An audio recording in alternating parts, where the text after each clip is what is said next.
Buen día.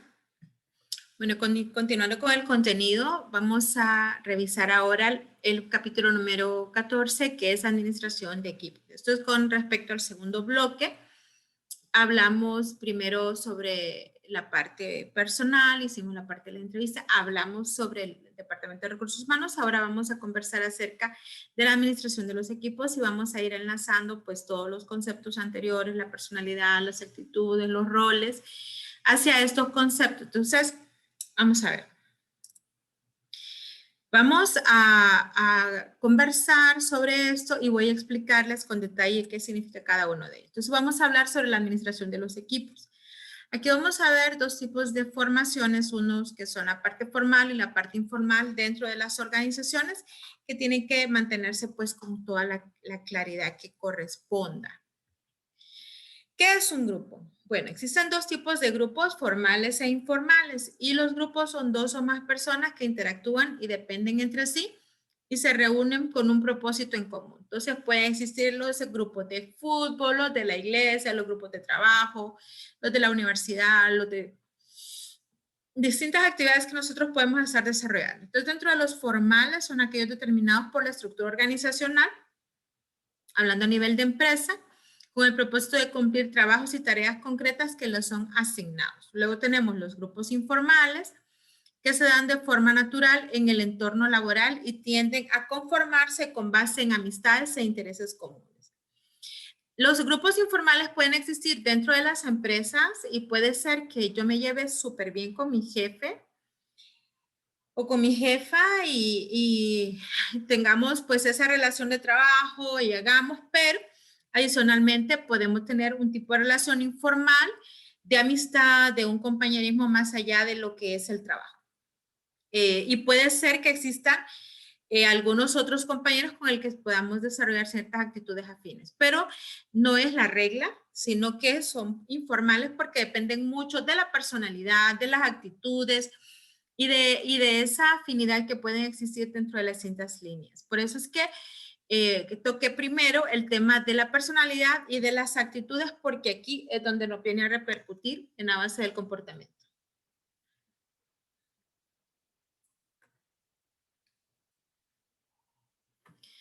Dentro de los grupos formales, pues están los grupos de mando, los grupos de tarea, los interfuncionales y los equipos autoadministrados. Los grupos de mando, pues están determinados en el organigrama y están dentro de la estructura orgánica, como nosotros vimos antes, y que las conforman y pues están liderados por un gerente. Están los grupos de tarea, que son grupos compuestos por individuos reunidos para llevar a cabo una tarea laboral específica y su existencia suele ser temporal. ¿Por qué? Porque se desarrollan con base en una tarea, luego desaparecen.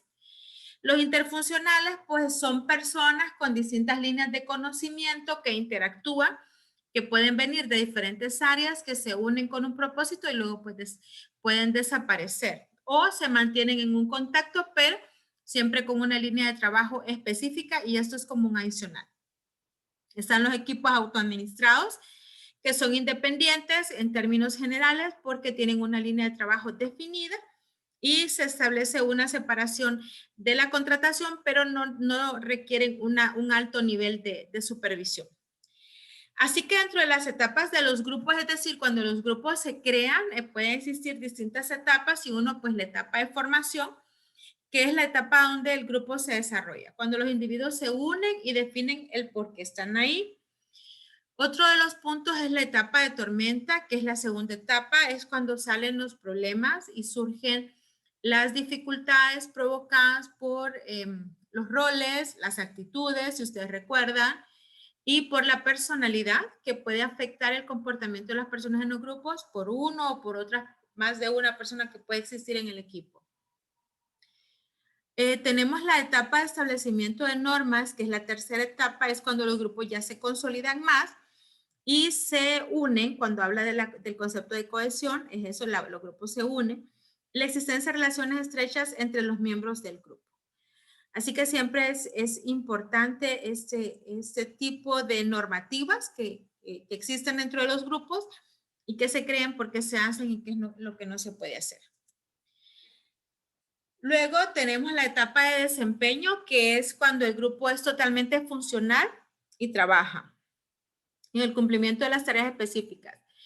Pues a ustedes les ha pasado que cuando van conociendo a las personas, pues les es más fácil poder ponerse de acuerdo. Entonces, tanto la etapa de cohesión como la etapa de tormenta, pues no son tan largas, pero cuando son grupos nuevos, pues siempre suelen ocurrir ese tipo de situaciones. Y luego, pues tenemos la disolución del grupo una vez que ya se ha cumplido la tarea, cuando son grupos temporales, o cuando se ha cumplido un proyecto y luego nos separamos y luego probablemente podamos volver a coincidir por ahí. Y luego nos vamos dando cuenta que somos capaces de trabajar más con ciertas personas que con otras. Y ahí entramos mucho al enfoque de la personalidad y la parte del enfoque de los roles. Dentro de estas etapas, entonces, etapa 1, formación, etapa 2, tormenta, etapa 3, establecimiento de normas, 4, desempeño y 5, disolución. Y esa interacción es la que permite la conformación de los grupos y es aplicable a todas las organizaciones sin importar su tamaño. El desempeño y la satisfacción del trabajo de los grupos. Es decir, nosotros como personas siempre tenemos que aprender a trabajar en grupos. ¿A qué se debe que algunos grupos sean más exitosos que otros?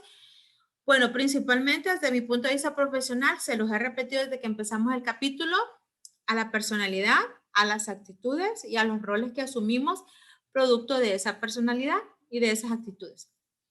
Así que una vez que nosotros vamos moldeando nuestras actitudes, pues vamos desarrollando nuevas habilidades y esas habilidades pues nos permiten comunicarnos más y vamos asumiendo pues ciertos comportamientos en la línea del trabajo. Al tamaño mismo del grupo, cuando los grupos son mucho más grandes es mucho más difícil controlarlos, pero siempre se necesita hacer la asignación de un líder. Cuando los grupos son de más de 5 personas, siempre debe asignársele a un líder para poder establecer una coordinación de las actividades. Al nivel de conflicto, al nivel de conflicto presente y a las presiones internas que se ven sujetos sus integrantes para ajustarse a las normas generales. Así que dentro del desempeño y la satisfacción de los grupos de trabajo dependerá de estos 4 puntos. Dentro de la satisfacción de los grupos, tenemos que entender que los grupos, pues bueno, uno, están las condiciones externas impuestas sobre el grupo, es decir, otras áreas, otros departamentos, la meta misma, algunos amigos, colegas que puedan existir externos al grupo. Otro de los puntos que tenemos que ver, bueno, es los recursos de los miembros del grupo, el conocimiento, las competencias, las capacidades, los enlaces, conocimientos. Otro de los puntos fue la estructura del grupo, si se ha definido el rol del líder, el rol del coordinador, si ustedes recuerdan, el rol del ejecutor, el rol del relacionador público, que algunas veces son necesarios, todos juntos para que puedan desarrollarse de una manera confiable. Y luego pues tenemos el proceso del grupo y el desempeño de satisfacción cuando cada uno de los miembros del grupo ha establecido el rol para el cual es el correcto y existe pues una base de cohesión y de una identificación de el por qué estamos trabajando en grupo, es decir, todos tenemos un propósito. Los grupos de trabajo se ven afectados por las condiciones externas que les imponen. Las estrategias de la organización, pues que ya les comenté, las relaciones de autoridad, reglamentos formales, si existen o no los recursos, los criterios para la selección de los empleados, la cultura y el sistema de administración del desempeño, los espacios físicos, todo eso influye dentro de esto. ¿A qué se refiere con los recursos de los miembros del grupo? Pues les comenté pues las competencias, ¿verdad? El conocimiento, las habilidades, las aptitudes, las características personales, que todas estas afectan los recursos del grupo. Y ahí volvemos a los roles, las actitudes y la personalidad. Y entonces aquí ya definimos de una manera estructurada lo que es el concepto de rol.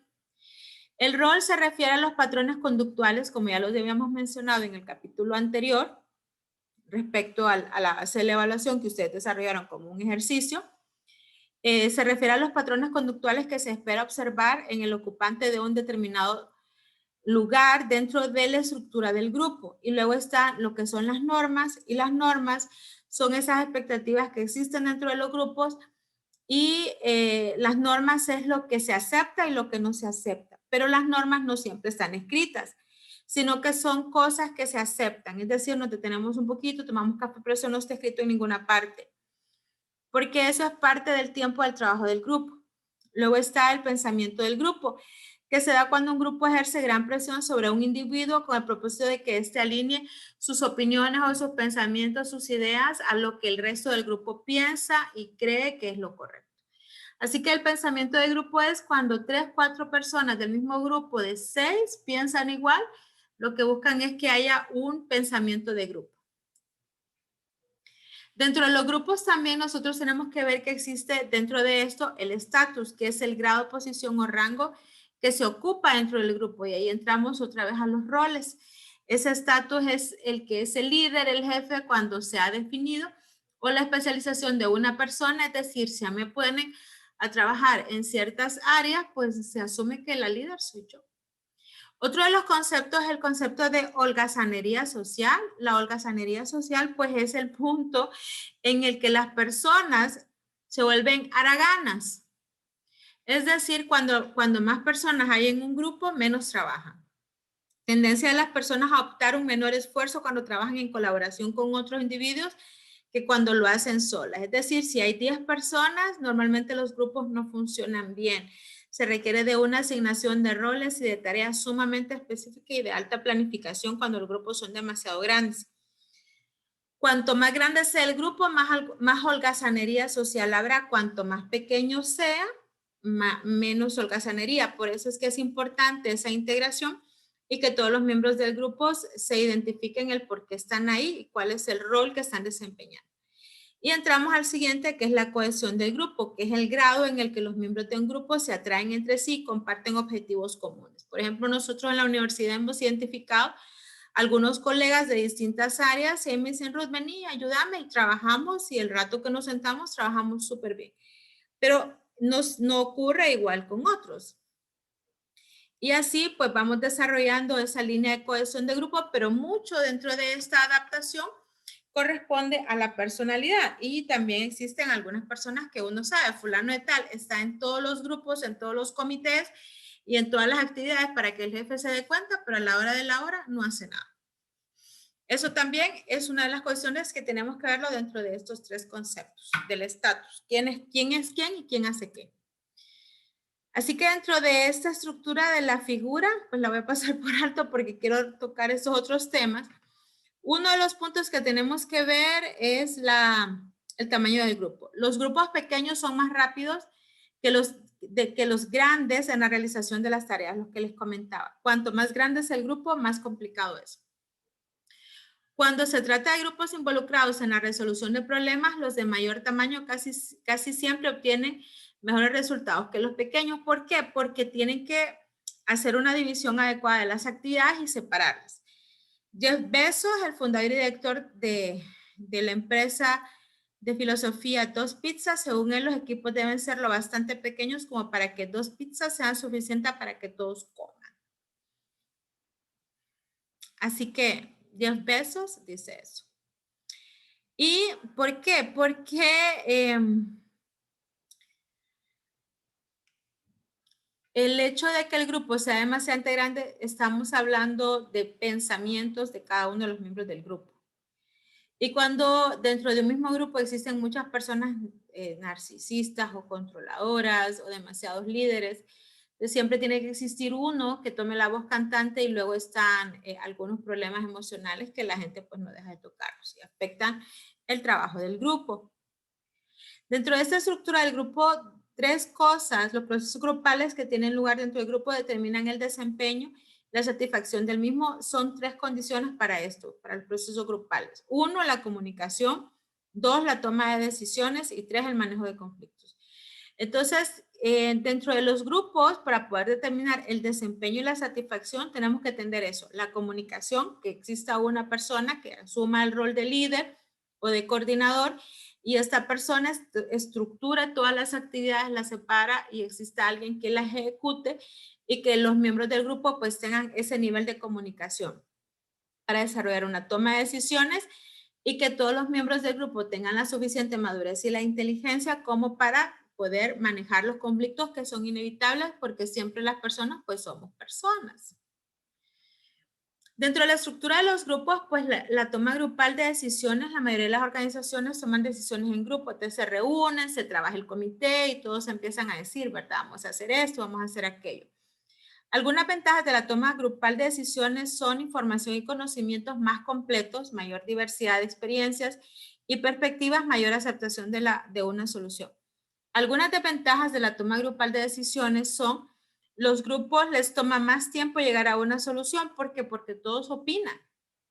Una minoría dominante que lleve la voz cantante podría ejercer una gran influencia en la decisión final del pensamiento del grupo. Es de ahí donde nosotros tenemos que identificar quiénes son los líderes de los grupos. Cuando trabajamos procesos de intervención en las empresas, siempre es importante que nosotros podamos definir quién es el líder natural del grupo, porque puede existir que exista un líder natural y puede ser que exista un líder impuesto. Y este líder natural es el que nosotros, si queremos hacer algún proceso dentro de la empresa, podamos manejarlo. En algunos casos, por ejemplo, está la abeja reina, que es la que controla o el líder natural, pero si está dentro de la estructura de la empresa, pues se le asigna a una persona. ¿Cuál es la gran ventaja cuando el líder natural y el líder del grupo son la misma persona? Pues los procesos de decisiones son más rápidos y más fáciles de manejar. Dentro de los grupos, para poder desarrollar esa toma de decisiones y la comunicación, se hacen dentro de la creatividad en la toma grupal de decisiones 1, la lluvia de ideas, la técnica de grupo nominal y las reuniones electrónicas, que es lo que más estamos haciendo ahora. Dentro de esas reuniones significa que pueden haber estas otras técnicas, ¿verdad? Dentro de la lluvia de ideas, pues es la generación de ideas que varios miembros del grupo proponen. La técnica del grupo nominal es la técnica de decisiones en la que se presenta un problema a los miembros del grupo y cada uno pues da una posible idea, soluciones y el análisis comienza cuando todas las ideas han sido planteadas. Bueno, las reuniones electrónicas, grupos involucrados en la toma de decisiones interactúan utilizando computadoras para conectarse. Entonces, que ahora es como lo hacemos, ¿verdad? Hacemos una reunión virtual, hacemos una llamada por WhatsApp, una video con 3, 4 personas al mismo tiempo y todos estamos en la conversación para ponernos de acuerdo sobre algo. Y pues usamos las otras redes, el Skype, el Zoom, el Teams, el Meet, todo nos sirve para exactamente lo mismo. ¿Cómo manejamos los conflictos entonces? Dentro del manejo de los conflictos, uno es la percepción de las diferencias irreconciliables que da lugar a la interferencia u oposición. Existen personas que les encanta el conflicto y los provoca. Así que la perspectiva tradicional del conflicto es un punto de vista según el cual toda forma de conflicto es negativa y debe ser evitada. Y está la perspectiva del conflicto según las relaciones humanas, que es el punto de vista según el cual el conflicto es el resultado natural e inevitable en cualquier grupo. ¿Por qué? Porque somos personas. Yo creo más en esta, pero la perspectiva tradicional es más de la vieja escuela y muchas veces pues los gerentes de esa vieja escuela dicen, un momento, yo voy a trabajar eso y de esa manera lo vamos a hacer. Entonces esa perspectiva tradicional es evitar. Pero hay que tener cuidado con la parte de la perspectiva de las relaciones humanas porque tiene que requerir de una gran capacidad del líder del equipo, del grupo, para poder manejar esas diferencias de las relaciones humanas. Dentro del punto de vista según el cual el conflicto es un resultado natural e inevitable. ¿Por qué? Porque somos personas. Entonces se requiere de un alto nivel de liderazgo y de manejo del conflicto. Dentro de estos manejos del conflicto, pues está la perspectiva del conflicto según la interacción social, el punto de vista según el cual es necesario cierto grado de conflicto para que un grupo tenga un desempeño eficaz. Es decir, conversamos, nos ponemos de acuerdo, platicamos, pero siempre tiene que existir una actitud conciliadora de los miembros del equipo una vez que han pasado la etapa del conflicto como tal, que es esto, y establecer la línea de la cohesión. De allí que la personalidad es sumamente importante cuando hablamos del comportamiento porque aquí es donde nos venimos a dar cuenta por qué actuamos de ciertas maneras o por qué ciertas personas se comportan de cierta forma y cómo los voy a manejar. Así que el manejo del conflicto es sumamente importante en esta línea.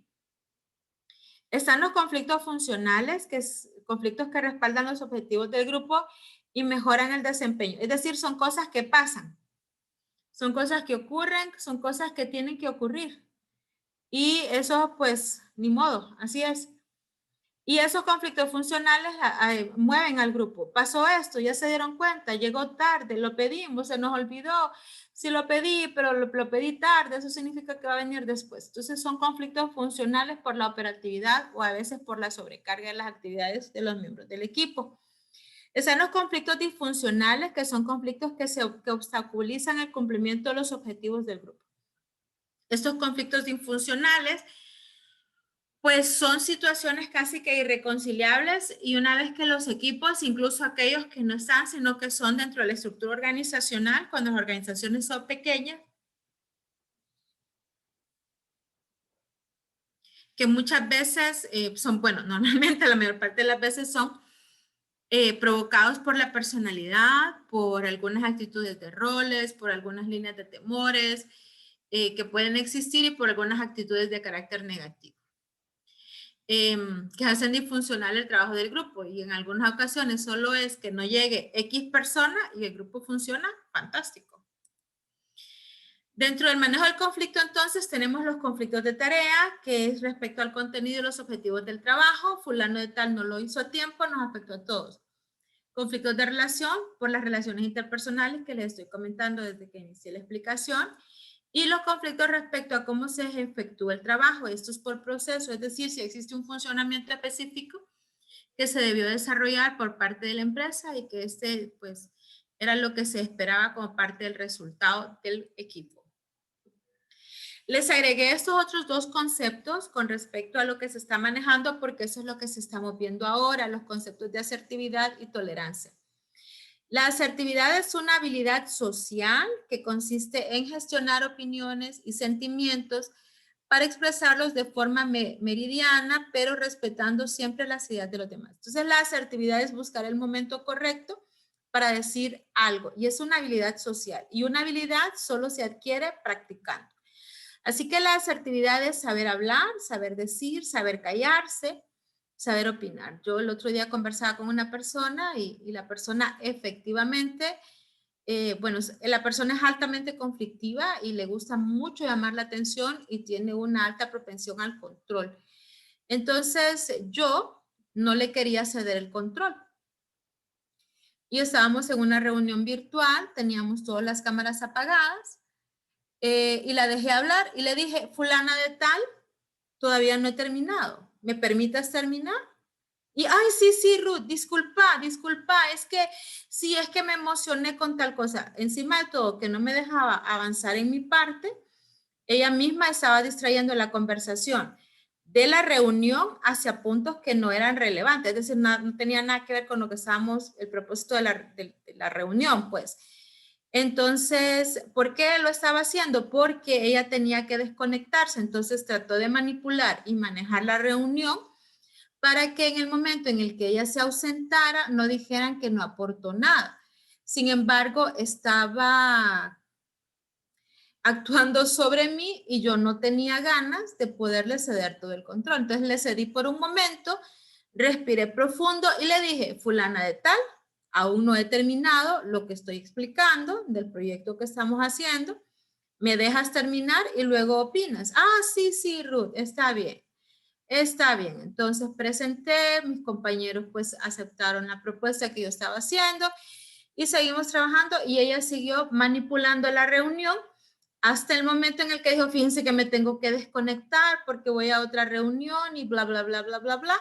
Se fue y todo fue armonía en el grupo. Pero el concepto de asertividad es ahí, toca respirar profundo, pero en algunos otros casos, pues ni modo, toca manejar los conflictos de otra manera. Otro de los conceptos que se utilizan mucho actualmente es la tolerancia laboral.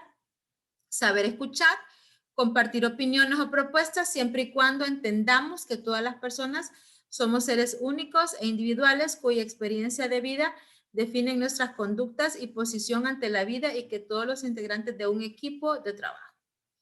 ¿Qué quiere decir esto? Que la tolerancia laboral es el momento en el que yo respiro profundo, guardo silencio, comparto opiniones o no las comparto, hago propuestas o me ofrezco para trabajar en algo si considero que es adecuado Y también tenemos que dentro de esta tolerancia laboral decir, por ejemplo, en el caso de esta persona que yo les comento, ella siempre es así, pero ahora es más. Siempre ha sido así, pero ahora es más controladora, más tal. Yo pienso que es la virtualidad. Así que, como yo no soy psicóloga, pero soy una mujer inteligente, tengo que aprender a tener tolerancia laboral y, como les dije y se los comenté cuando les contaba la situación, yo tampoco tenía ganas de cederle el control. Entonces, allí impera mi propia personalidad y la razón por la cual estábamos haciendo la reunión. Es decir, ella quería mantener el control porque se quería salir. Entonces, los demás compañeros simplemente la dejaron. El punto era que estaba interrumpiendo mi parte. Entonces, ahí yo tuve que cortar la parte, el monopolio que ella estaba ejerciendo y decirle, déjame terminar. Y ya. Pero esto sí, también se requiere mucho conocimiento sobre las situaciones y sobre lo que está pasando.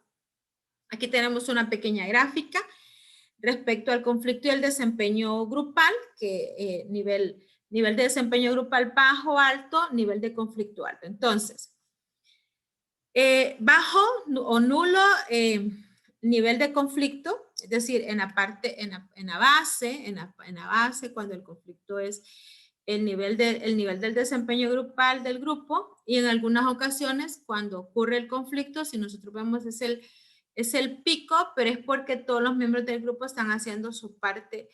Pero aquí es un poquito complejo porque cuando el nivel de conflicto es alto y el nivel de desempeño, perdón, es alto, entonces el nivel de conflicto tiene que encontrarse en un punto intermedio, y aquí pues está siendo bastante alto, es decir, un punto intermedio, que me lleve a mí a desarrollar un trabajo funcional. Es decir, que todos los miembros del equipo están desarrollando sus actividades y todos los miembros del equipo pues se comprometen con desarrollar su trabajo. Entonces tiene que existir un equilibrio. Pero si nosotros vemos, por ejemplo, a la parte C al final de la gráfica, cuando el nivel de conflicto va bajando, el nivel del desempeño también va bajando, ¿okay? Pero en algunas ocasiones logra mantenerse. Entonces lo que tengo que buscar es un punto intermedio donde todos los miembros del grupo tienen un nivel de cohesión que pueden unirse y que pueden apoyarse. Dentro de las técnicas de manejo del conflicto, pues uno, lo que les comentaba, la asertividad y la cooperación. Entonces, el ser asertivo o no ser asertivo. Ese concepto de asertividad no está en el libro, igual que la parte, este otro concepto de la tolerancia laboral tampoco están en el libro, pero son los que se manejan actualmente. Pero el libro sí menciona la parte de la asertividad como tal. El ser asertivo es el saber decir, ¿verdad? No asertivo, el no asertivo evade. El asertivo pues puede tener un nivel de imposición, es decir, un nivel alto de imposición, que es la resolución de conflictos mediante la satisfacción de las necesidades propias, es decir, yo hablé y le dije, fulana de tal, no he terminado. Ay, perdón. Y aquí pues vemos el nivel de cooperación, ¿verdad? Entonces en el nivel de cooperación tenemos los puntos picos, la aceptación, no cooperativo, cooperativo. La resolución de conflictos imponiendo las necesidades e intereses de otros por encima de los propios, en la aceptación está bien, como usted diga. Luego está la colaboración alta, resolución de conflictos mediante la búsqueda de una solución ventajosa para todas las partes, esto es el extremo. Y luego está en el centro, que es el punto del compromiso, que es mantener como un equilibrio entre ser asertivo y ser cooperador. Es decir, ay, bueno, está bien, como vos digas, lo que vos digas, el problema es que necesitamos que el trabajo se desarrolle. Y cuando la asertividad es baja y el nivel de aceptación es demasiado alto, es decir, el nivel de cooperación, perdón, es demasiado alto, normalmente no se hace completamente el trabajo. ¿Por qué? Porque todos los miembros del grupo dicen, ah, sí, como vos digas, y tal vez la persona no sabe nada, ¿verdad? Entonces, allí es cuando la información se divaga y se pierde el trabajo y luego el trabajo termina cayendo sobre una o dos personas. Dentro de la conversión de los grupos en equipos eficaces. Cuando nosotros hablamos de equipos de trabajo eficaces, estamos hablando de una integración completa del trabajo de las personas. Y ahora, con la parte de la pandemia, pues todo lo hacemos virtual y con la menor cantidad de personas. Así que se requiere la búsqueda de otras herramientas que puedan ser adecuadas para que las personas podamos trabajar en nuestros diferentes ámbitos. Los grupos cuyos miembros trabajan intensamente en el cumplimiento de un objetivo común específico utilizando su sinergia positiva, su responsabilidad individual y la mutua y sus habilidades complementarias. Aquí, pues la comparación entre los equipos y grupos. Normalmente lo que buscamos es que existan equipos de trabajo. Estos equipos de trabajo, pues el rol de liderazgo es compartido, hay una responsabilidad personal y comunitaria, el equipo crea su propio sitio específico, el trabajo es realizado colectivamente, el desempeño se mide directamente, las actividades laborales se deciden y ejecutan en conjunto, de fácil conformación y depuración, reenfoque y disolución. En cambio, los grupos, hay un líder a cargo, la responsabilidad siempre es personal, es decir, para el que está, aunque el alcance, aunque de alcance más limitado, el propósito es el mismo. El trabajo es realizado individualmente, es decir, cada quien hace su parte. El desempeño se mide indirectamente, las actividades laborales son decididas por el líder del grupo, quien las delega. Entonces, lo que normalmente nosotros buscamos será pasar de grupos a equipos, pero aquí impera mucho esta parte de la personalidad, el rol, las actitudes que tenga la persona para poder establecer, trasladar, pasar de ser grupo a ser equipo, que normalmente no siempre se logra. Así que otro de dentro de los equipos de trabajo está el equipo para la resolución de problemas, que estos equipos proceden del mismo departamento o área funcional y participan en los esfuerzos para mejorar las actividades laborales que corresponden de manera específica al área. Están los equipos de trabajo autoadministrados, que los habíamos comentado antes, que son equipos de trabajo que operan sin tener encabezado, es decir, cada quien hace la parte que le corresponde y todos son responsables del trabajo que se está haciendo. A mí me gusta más este concepto, pero tiene que ser pequeños. El equipo interfuncional, equipo de trabajo conformado por individuos procedentes de varias especialidades funcionales. ¿Por qué? Porque se requiere la complementariedad de las acciones y de los procederes. El equipo virtual, pero no significa que estos otros equipos no puedan ser virtuales. Aquí se habla más cuando existía una colaboración que estaban como en distintos países o espacios geográficos diferentes, ¿verdad? Uno en Tegucigalpa, uno en Choluteca y así. Sin embargo, sí se puede manejar de manera virtual como equipo interfuncional. Ahora, pues a través de las redes, correos, pues yo he tenido la oportunidad de poder trabajar con equipos de trabajo a nivel de la región y pues la persona de tal mandaba tal, yo mandaba esto y cada uno pues tomaba la responsabilidad de su parte, ¿verdad? Entonces estos son los equipos autoadministrados que los hacíamos de manera virtual, pero éramos interfuncionales en muchas de las áreas porque a veces requeríamos de ciertos apoyos. Dentro de la creación de equipos eficaces que tenemos que tomar en cuenta, uno, pues objetivos claros. Que todos sepan lo que existe, cuáles son las habilidades relevantes, pues cada uno de los miembros de los equipos pues los tienen que tener. Tiene que existir la confianza mutua, es decir, que yo no le voy a trasladar la información a mis compañeros de equipo en un PDF protegido para que no puedan ni siquiera copiarlo. La unidad de compromiso, los miembros están comprometidos con los objetivos del grupo. ¿Qué es importante aquí? Pues la creación de equipos de trabajo eficaces. Pues tiene que existir buena comunicación, habilidades de negociación, un liderazgo apropiado de los miembros y el apoyo interno y externo, capacitación adecuada, es decir, que el equipo tenga todo lo que va a necesitar para desarrollar el trabajo y que quien hace la supervisión gerencial pues también tenga esa base de compromiso con el equipo.